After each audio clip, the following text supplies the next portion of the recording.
Dicap sombong gegara abaikan panggilan Komnas PA, Dodi Sudrajat, tak ada yang perlu diklarifikasi. Sempat dicap sombong karena mangkir dari panggilan Komnas PA, Dodi Sudrajat ungkap alasan tak penuhi panggilan tersebut. Komisi Nasional, Komnas Perlindungan Anak mengaku kecewa atas mangkirnya Dodi Sudrajat dari undangan untuk mediasi antara Dodi dan Faisal.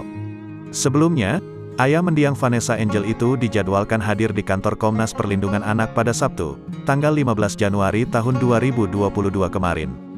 Namun, Ketua Komnas Perlindungan Anak, Aris Merdeka Sirait mendadak mengabarkan bahwa Dodi Sudrajat tak dapat hadir dengan alasan tertentu.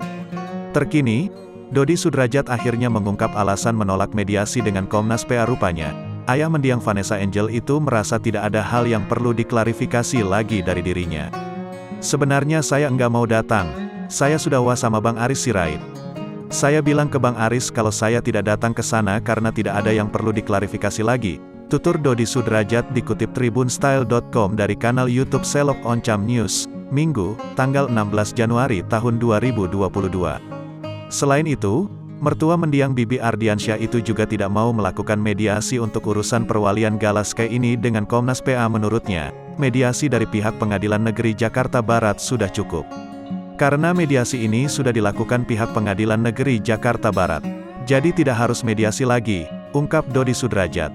Selain itu, Dodi juga merasa heran jika dirinya disebut kecewa atau marah oleh Aris Merdeka Sirait. Menurutnya, jawaban Aris seperti tak keberatan dengan keputusannya kala itu. Saya sudah SMS ke Pak Aris, dan Pak Aris bilang, oh itu sudah hak Pak Dodi. Jadi ya sudah, enggak ada apa-apa, pungkas Dodi Sudrajat. Sebelumnya pihak Komnas PA sudah menghubungi Dodi melalui WhatsApp dan memintanya hadir. Namun Dodi kemudian menolak dan berujar bahwa tak ada yang perlu diselesaikan lagi antara dirinya dengan Faisal. Hingga akhirnya Komnas PA menyebut Dodi merupakan sosok yang sombong dan mengecewakan pihaknya.